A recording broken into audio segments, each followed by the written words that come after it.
Hello everyone, welcome back to my YouTube channel. So guys, in this video I'm going to be showing you how to download or install iOS 17 on iPhone X if the update is not showing on your settings. So how to download? First of all, open your Safari app.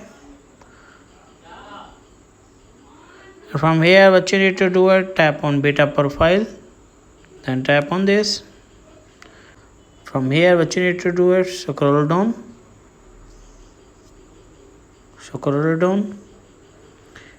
From here you guys can see WWDC 23 and tap on developer.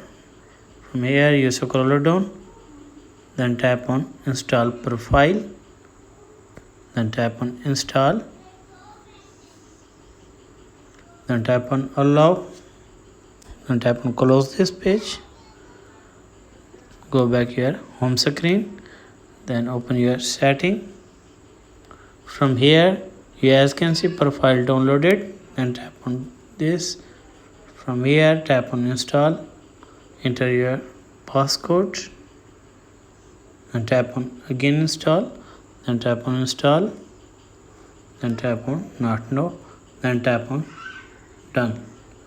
And after that go back, scroll down, tap on journal, tap on software update. From here you easily install iOS 17. If the video is helpful, then like and subscribe my channel. Thanks for watching.